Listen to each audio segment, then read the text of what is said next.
Good day to you. Welcome to Weschester Talk Radio, westchestertalkradio.com. I'm John Marino, and this is the Sports Report. We are produced by Sharc Creative, made possible by Robeson Oil, the house that service built, by Hightower Westchester, managing your wealth to a fiduciary standard, by White Plains Hospital, and by Michael Labriola Landscape Design and Construction of Armonk. Upcoming on November 15th, Glen Island Harbor Club in New Rochelle.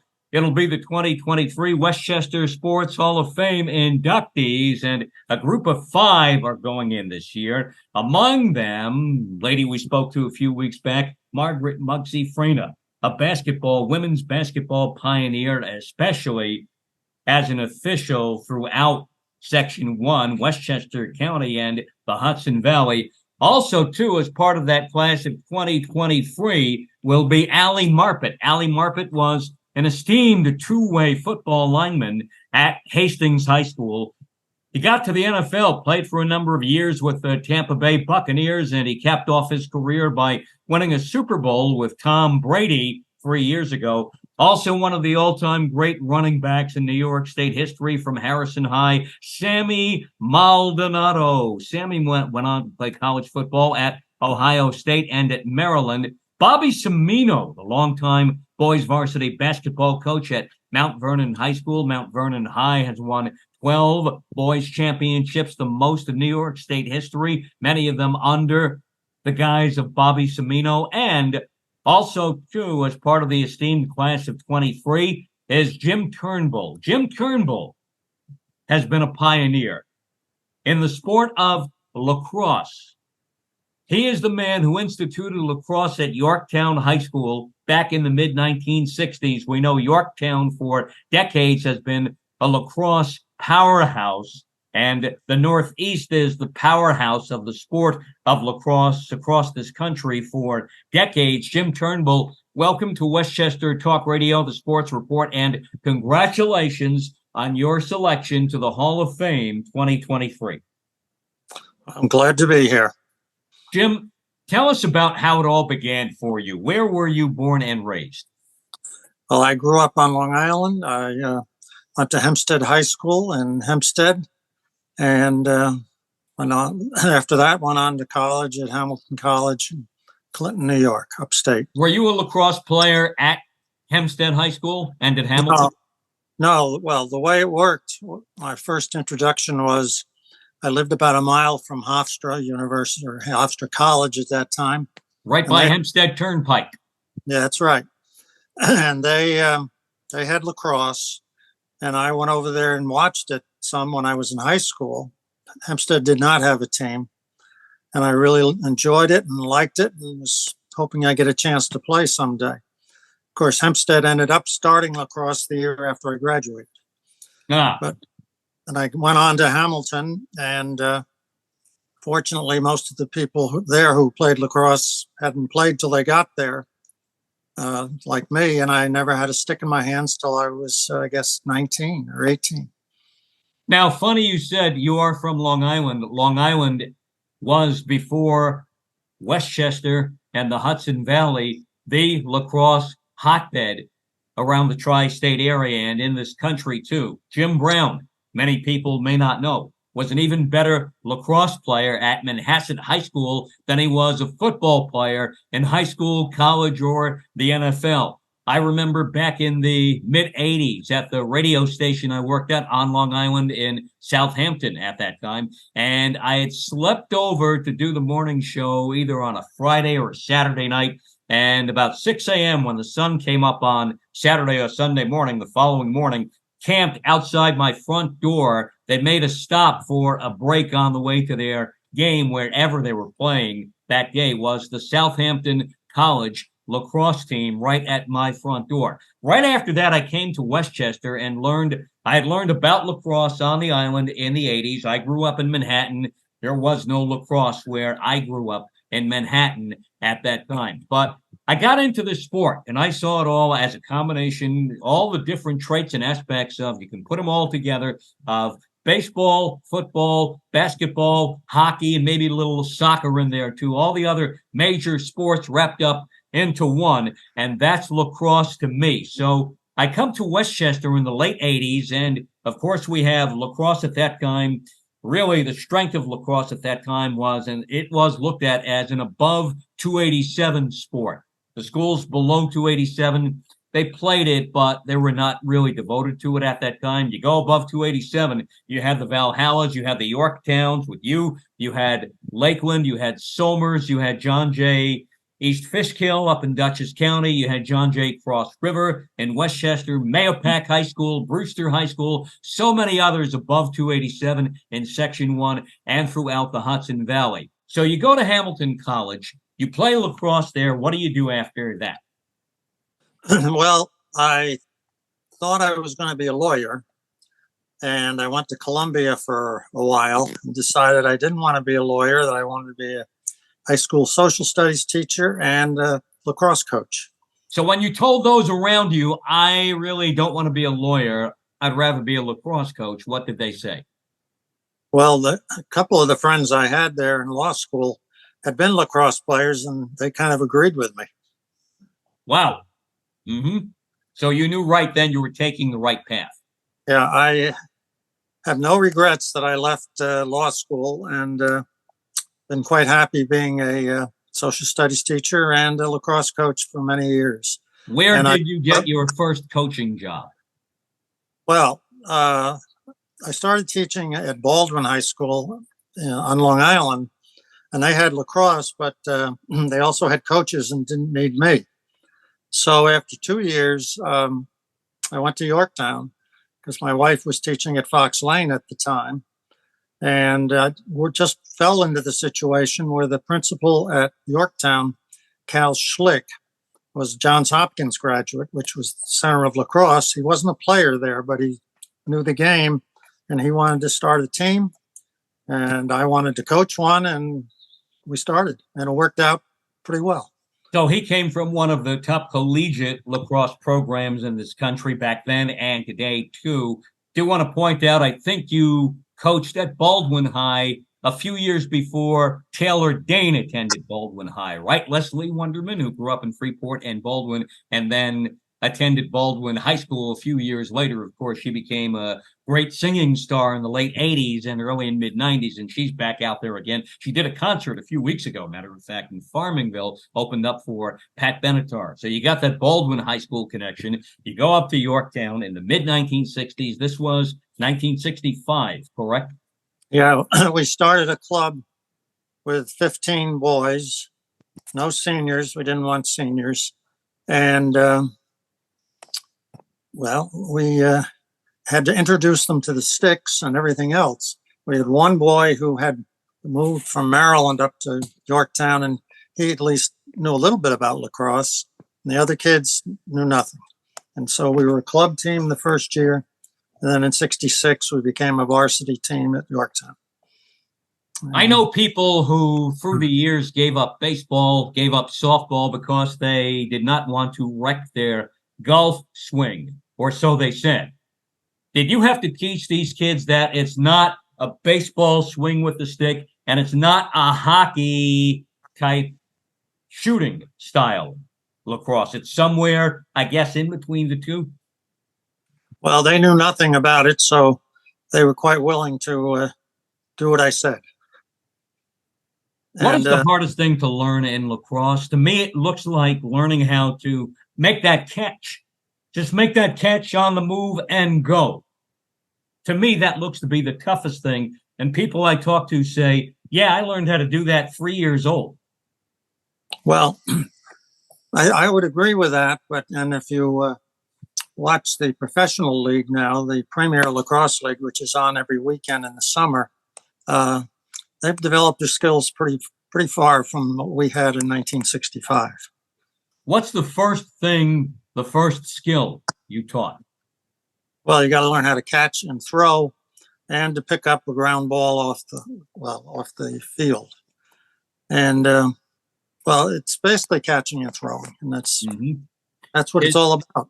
Is all of that kind of like a football receiver who doesn't look the pass in, tries to make the catch behind him and go, and all of a sudden the ball's on the floor and the play is that it's incomplete? same kind of idea. You got to make that stop on the move, but somehow just stop those hands to make that catch, make that throw, or pick up that ground ball.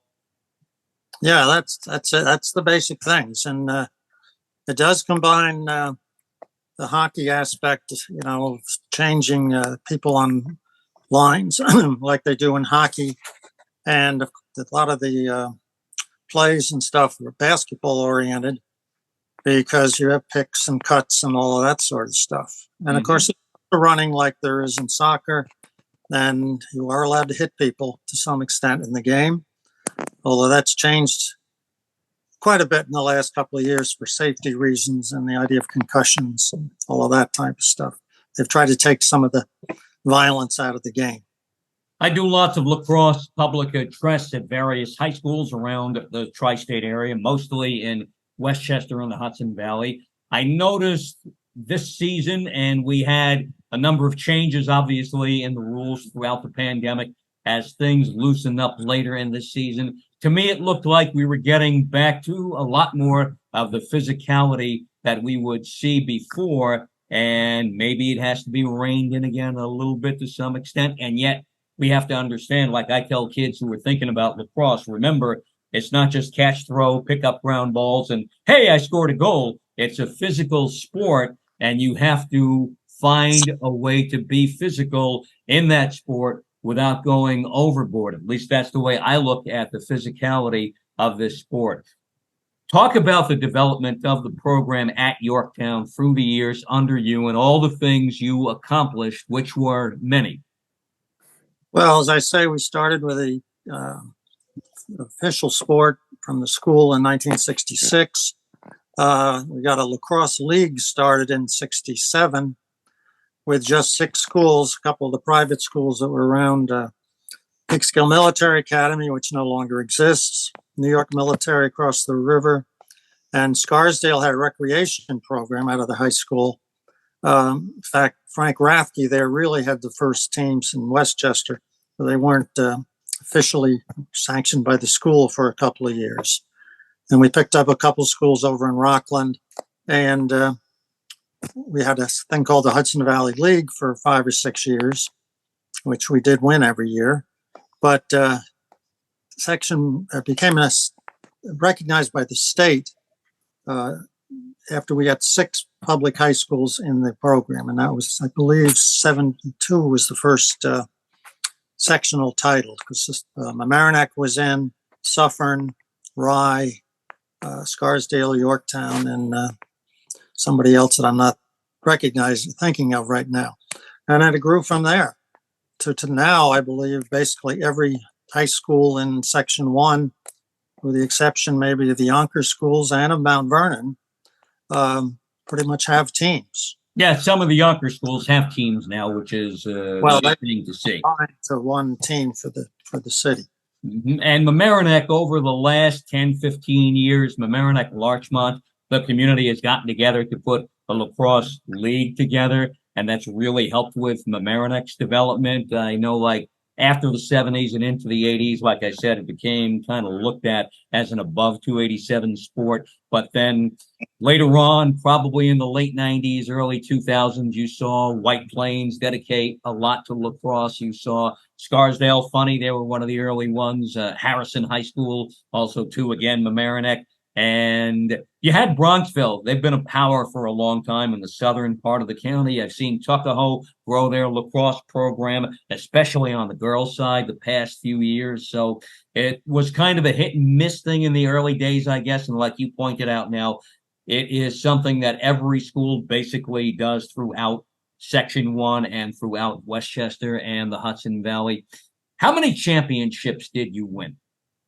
Well, there really was, to go a little further there was a streak from 81 to 1993, 14 years, and the Yorktown teams beat the Long Island champions 11 out of 14 years. So actually, Jerry Walsh was the coach in 81, started this. I'd stepped aside for a few years, and came back in 84.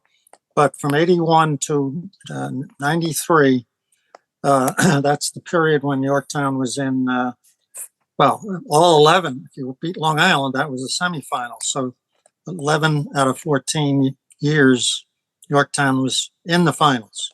And we won 5 of those years. Here's something interesting on Long Island right now, and I do the public address for basketball and baseball at Bridgehampton High. At Bridgehampton, the top basketball players, and I can think of 2 or 3 of them off the top of my head, they don't play baseball in the spring. They go play lacrosse on the South Fork. The South Fork schools have put together now their own lacrosse league, kind of like the River Towns teams in Westchester have put together their own hockey league with Irvington and a bunch of the other schools amongst the river towns playing hockey together. And you got all these schools on the South Fork that play lacrosse together now. And it's amazing how schools are finding that if my school can't get enough kids together to field a lacrosse team, we'll find a way to go get those kids out there onto the lacrosse fields.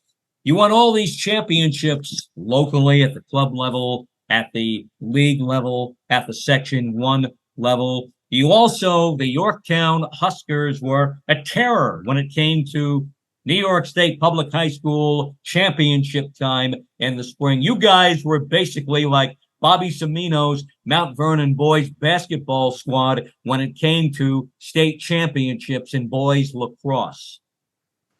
Yeah, can expand on that a little bit.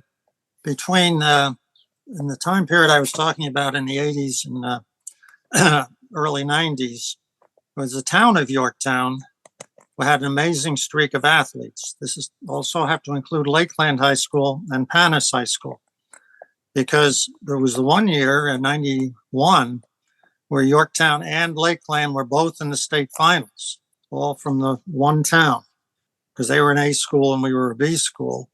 And they have had the Empire State Games in those days. And the Hudson Valley, which Yorktown and Lakeland were part of, dominated the lacrosse team from the area. And they were both, and we won the state lacrosse championships for the Empire Games, despite the fact that Long Island had all of Long Island for one team. We basically had Lakeland and Yorktown and Panis for one team. So it was just amazing streak because something in the water or whatever during that time period.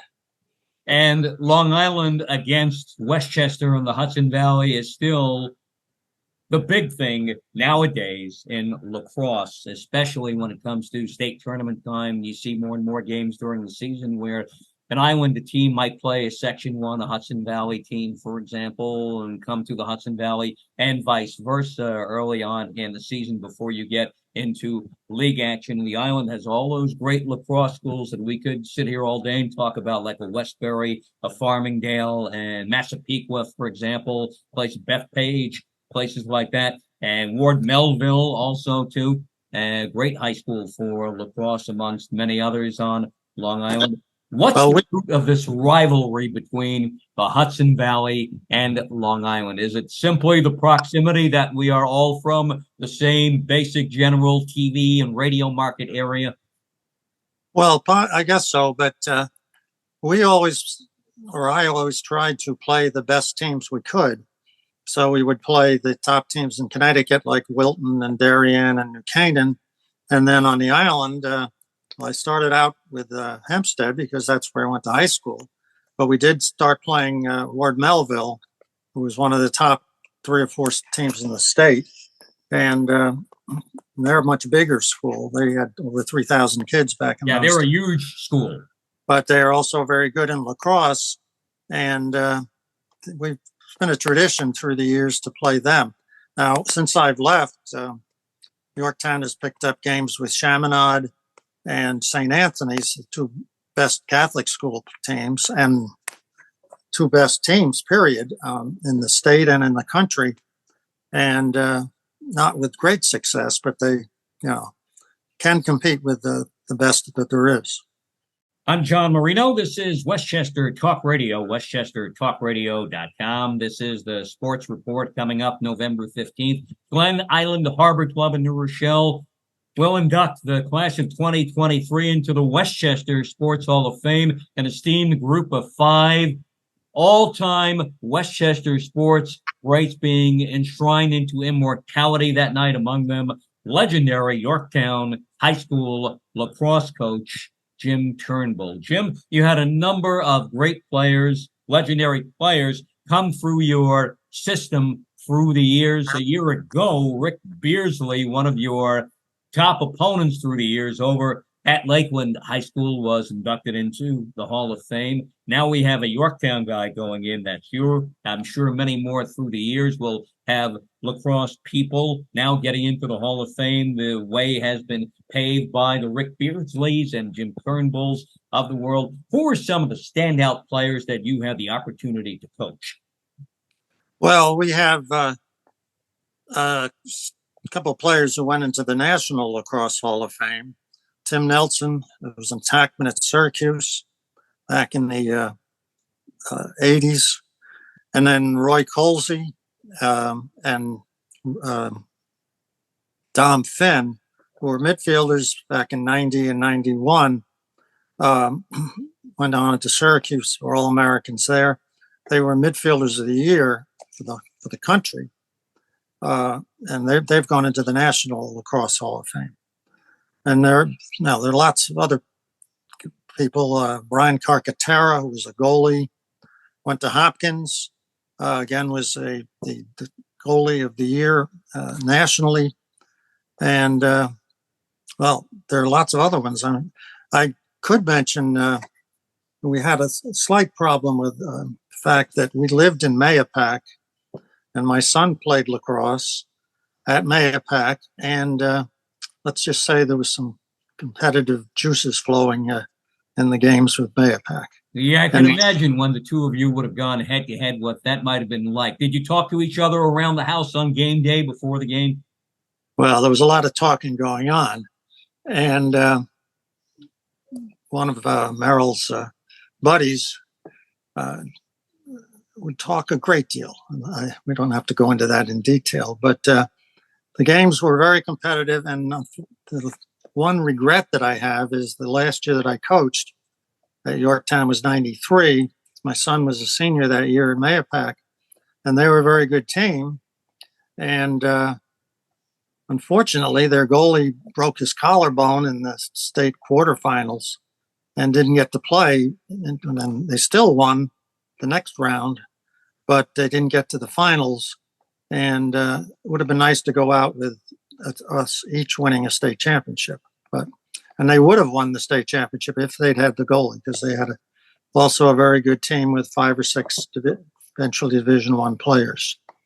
This must have been like the height of bragging rights in the Turnbull household. You might say that, yeah.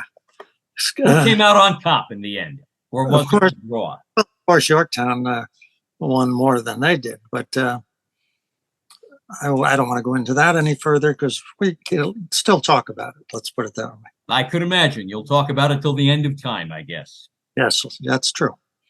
You also coached Rob Kavovit, too, correct? Yes, that is true. Who went on to win a national championship at Syracuse in 94, I think it was. Right. And Paul Carcaterra, who's the voice of pro lacrosse these days and college lacrosse, he was on the 93 championship team. Mm-hmm. I remember I was on the air on Long Island the moment Syracuse won and watching Rob celebrate, and I did have to talk about it on the air on Long Island and say, I knew this kid when he was over at Yorktown High School when he was winning the Con Ed Sports Award a few years back, of course, the award given out weekly to the Student Athlete of the Week in Westchester for decades, going back to 1951 for a couple of lifetimes now, I guess. Basically, I was on that selection committee for many, many years and involved with the program for decades as well, I remember. And I was also, at that time, the producer and engineer of the Con Ed Sports Award weekly radio show, which Bob Wolf, of course, hosted at that time. Got to meet Rob personally when he came into the studio for the show at that time. I'll bet you were there that day too. You came in as his coach, right? I believe so. Yeah. I was.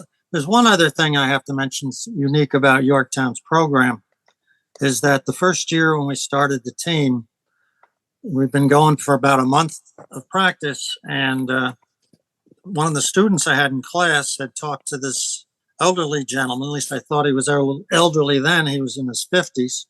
His name was Charlie Murphy, who was a bachelor, lived in Yorktown, played lacrosse at Princeton, and had me come over to his house. We started talking, and he wanted to get involved. And he, from that time on, opened his house to the kids. It was a place they could go hang out. And Charlie eventually was put into the National Hall of Fame because of all he had done as a contributor to the game. He never coached at Yorktown, but he became a mentor to dozens and dozens of kids, and his house was open all the time to the kids. Jim Turnbull, in the mid-90s, you talk about it, 1993 was the last year you coached at Yorktown High. You Right. made a personal and lifestyle move at that point, but you kept up and kept with the game of lacrosse after that move. Right. I stopped teaching in 95, and my son graduated from Mayapack in 93, and I wanted to see him play, and he was going to the University of North Carolina.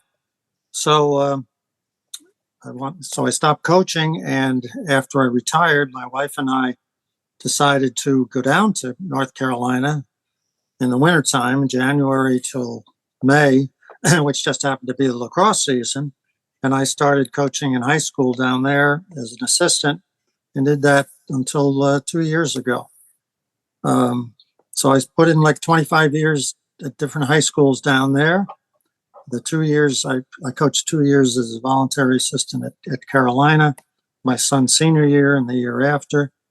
And I also was involved, and we won a few championships down there. But I also got fired 3 times in different programs. So, but lacrosse down there was growing, and they started with maybe 10 high schools when I went down there.